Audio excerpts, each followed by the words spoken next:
It's time for Spooky Empire. It's almost time for Jason, which is Halloween time here on Orlando. This is my first time ever at Spooky Empire, so check it out.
We have the makeup and prosthetic designer, it's Stephanie Masco!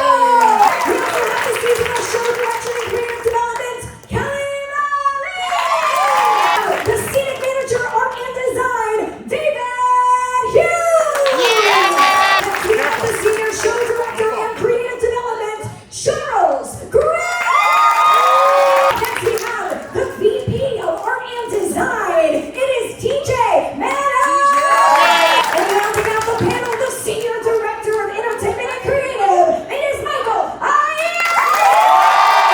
Holy cow, there's a lot of people in here. You guys know this is the Horror Nights panel, right? Yeah! Awesome. We might have a surprise. Or not. Now there it is. We're going to talk about the creative process. We're going to talk about our love of the event. We're also going to talk to you guys. So we're going to, Kid Cadet's going to go around the back half of this presentation. If you guys have questions for us, we're happy to answer. Creative process. Charles and I will do this back and forth because it starts in a small room with Charles, the other show directors, and the other designers. And we'll sit in a small room and stare at a big whiteboard and say, what are we going to do? We just finished, actually we haven't even finished last year. We usually start this process in September as the event is still going on. But we'll meet in a room, we'll come up with a slate of 10, 12, 15 ideas of just random stuff, locations and characters and things, see how they might marry with each other. After that, we'll narrow it down to what we think is the strongest of that, and then we'll start breaking those down into rooms. We'll take it's a abandoned farmhouse with scarecrows in it from a few years back. It's like, all right, cool. We have a location, we have characters. What's the story? And we'll brainstorm on an idea. Charles will write this, amazing backstory, and then we sit down and say, all right, how we go? What's room 1, room 2, room 3, room forth. And we back and forth, bang that out the best we can. This whole process is about 3 to 4 days, really. I mean, it's just, that's how quick we have to come up with it, because we have 10 of these we have to do every year. How do we define the characters? How do those environments, how do they blend together? And why do we choose what we choose? That's a great question. Thank you. He's my boss.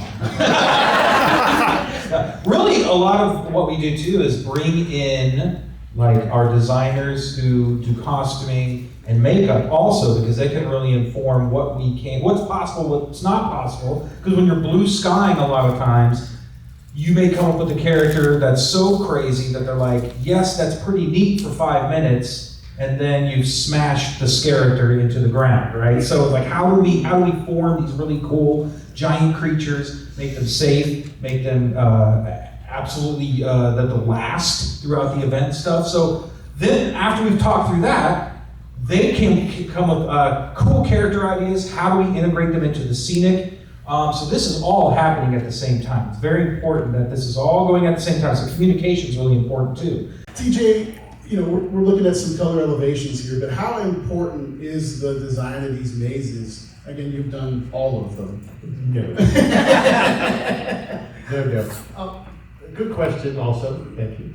The maze actually is integral to the scare. So as much as the characters in the story really help start the foundation of a haunted attraction, the way you make your way through this space is critical, because how we place scares, where the architecture drives you to kind of look forward or can't see what's around that next bend, really what builds the anticipation and the anxiety a little bit about going to our house. It's about what's going to happen next. And if we as designers and creators, this wonderful panel that does this amazingly, can make you guess or put you on edge, put you kind of not sure what's going to happen next, we've done our job.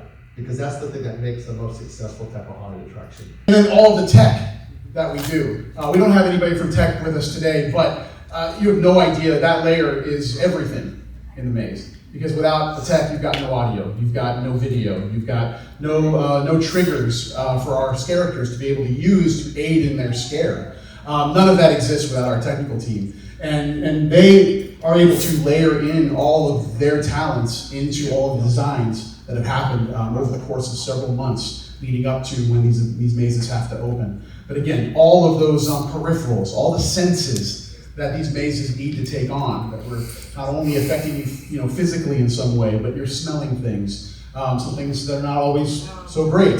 That's our evidence, right? To their credit, they do a minimal amount of eye rolling when we tell them what we want to do. Another integral piece in the maze are the Scarecrows. Kelly, you're a lot involved in a lot of the casting and even placement and the rehearsal process for these attractions. Talk to us about that. Oh, casting is so much fun. That's like the highlight of it for me. We see over 1,500 characters that do submit each year. And just finding that right person that has just a lot of energy and excited to do crazy stuff with us every year. And we have vets that have done this event 15 plus years. There's one girl that I love and adore, and she's been with a chainsaw for the past 12 years. Usually it starts with talking to Charles over the show direction. I'll read through the treatments and get a feel for the vibe for each room and what's going on. And sometimes it's not, sometimes you don't fully describe the character, but you kind of explain like what's happening to the character. And that really tickles the imagination as far as like putting something to life. That's a fun process for me.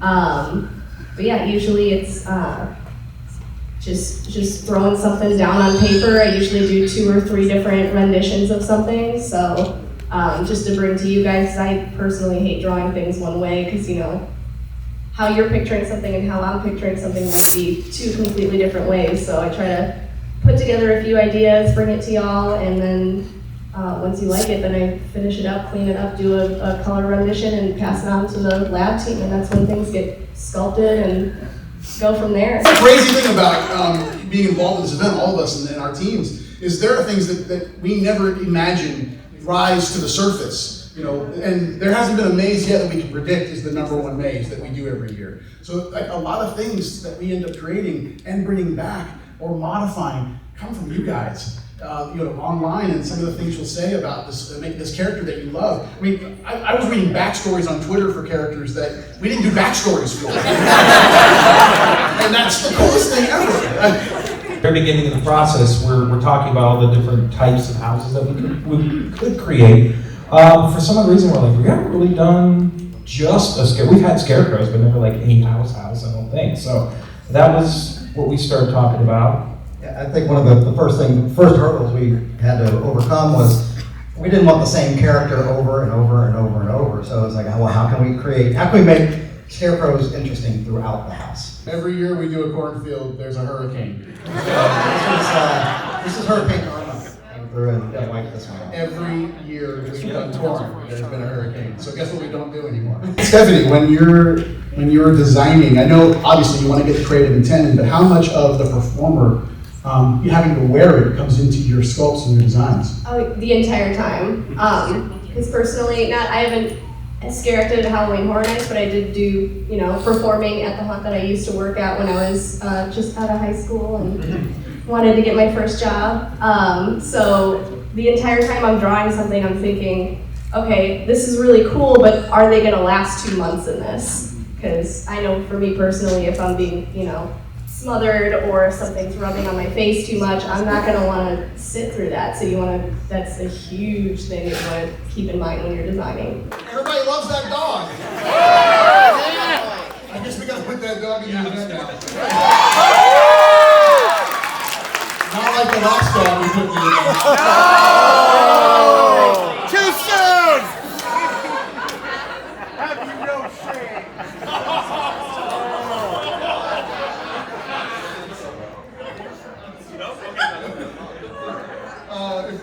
Someone else can tell you why everyone's laughing. I've been working film and TV for a while in Orlando, but at the same time, I have a Halloween history. I've been doing Halloween since like 1980. So I got lucky enough to actually come on board for Halloween in '96 as the park designer for the event. And at that point, it was all contract work. We didn't have a full-time team. We did have a wonderful group called Art and Design that loves and lives this thing all year. They brought me on and said, hey, do you want to do the event? And I said, yeah, I'd love to. At the end, they said, you want to come back next year? I said, yeah, this is a lot of fun. I enjoyed it. It was amazing. At that time, we only had a few houses and one scare zone. And that second year, they actually ended up saying, you want to stay around full-time? And I thought, I'd just stay around for 5 years, maybe. 26 years later. But yeah, it's been amazing. And again, to be able to work with a team like this and to do an event like Halloween every year is a dream come true. So it's definitely been something I've enjoyed. I came down here to Florida on vacation. I did, and got an audition. While I was on vacation, I got hired at Universal as a young lad. And then I was a character for a year. And one of the first AG10, I was inside this big vat full of 2 foggers blowing on me and a 2x4, and it was awesome. And then, so then I was Frankenstein in the Beetlejuice show. I've done a bunch of different roles. And then Harry Potter, the second? The Hogsmeade. No, the second one, was coming out. So everybody at A&D, everybody at A&D was like super busy, and they were like, Charles, do you want to help us out? And I said, sure, so I helped out, and then now I'm here. I started in the parks as well. My first job was at Jaws in 1996. I worked at Nickelodeon Studios. It's the game labbers here. And then my foot in the door was a show we did for many years called Bill and Ted's Excellent Time. I was very fortunate to be able to write and direct that show for many, many years. And then being in the building and being a huge horror fan, I just started going to meetings I wasn't invited to. And started working with David and TJ in the aught 2000s end of our Horror Nights spectrum, helping to create the mazes. And then eventually they kept me around and did Wizarding World and our Lagoon shows and all kinds of stuff. So it's been awesome. I came to Universal in '95 and was the art director for A Day in the Park with Barney. This sadly went away not too long ago. From there, I went on and art directed T2 3D. So everything I do is gone. 97, around 97, I was brought over to help out with some Halloween Horror Nights sketches, sort of thing like, some stuff like that. And I've been around with the event ever since. So I've been working on this since 97 and loving every minute of it. I started in 1996 as well. Thank you. Thank you. I was a performer in the park for a long time. I was a female Ghostbuster.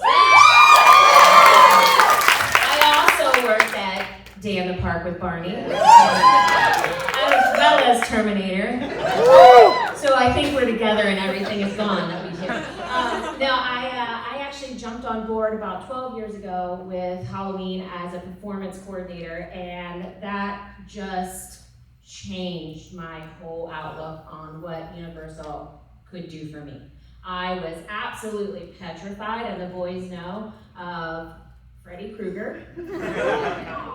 I know, but that went away real fast when we had the Freddy versus Jason house. So I've been very desensitized since then. But since then, yes, I get to work with these guys now on the daily, and incredible minds like this lady next to me, and it's been a dream come true. So My career at Universal is much shorter. I started back in 2018. Like I said, I had previously performed at haunted houses, and I helped run a haunted house in Northwest Indiana, and then it was around springtime 2018, we decided that we were going to move down to Orlando and shoot our shot at Universal and see if it works out, and here we are. You're moving up real fast and creating awesome content. And then I still work in the makeup lab, sculpting, drawing, making the masks and the makeup stuff for the event, and and then the designer position came up, and I was like, all right, I went to art school, I can draw a pretty picture. Let's see if I can do it. Yeah, and you guys like me, so. Killer Clowns is a great example. I literally, DJ can attest to this, I stood on a desk for 8 years, screaming, we have to bring Killer Clowns to Halloween Horror Nights. Stupid idea, Right? For 7 years, I was laughed out of the room, because I would show a clip and they went, huh? And not they, I'm talking some other days. And finally, it was like, we'll do a scare zone. We'll do a scare zone based on it, and we'll see how it goes. It went pretty damn well. And then we got to do a full one case. The Thing. We've never done the original Thing. Not yet. We haven't done the original Thing yet. So, no, not yet. Not yet. Question for you: why did you stop the icons? We will not be contained. Why did we stop the Yes, icons? the original icons, like Chance and Jack. Yeah. And why? You mean why have we stopped creating new icons? Yes. Oh, gotcha. Well, there's a lot of reasons, but I don't think we've stopped. I think icons come and go based on the need or the story that the event's telling that year. Again, and I'll be honest with you too, the event evolves, the event changes. The event is very much, it's driven by brands right now, and that's a great thing. It's also, for original content, it's why we keep a lot of the original mazes going in this event, because we know how important it's the fabric of what makes Horror Nights Horror Nights. So we will never say there will never be another icon, but it's got to be the right one. And here's the other thing, it's got to compete with the icons we've done. That is so tough. It's tough. Hello, from Spooky Empire. This is Michael. It's Jessica. Of the Grim Life Collective, as well as Borat. And Skeleton Jack. Thank you for watching the video all the way through, and remember, exit through the gift shop. You buy lots of stuff. You can cut that out if you need to. Hey everybody, this is my first time ever at Spooky Empire, here at the Wyndham Hotel something or other.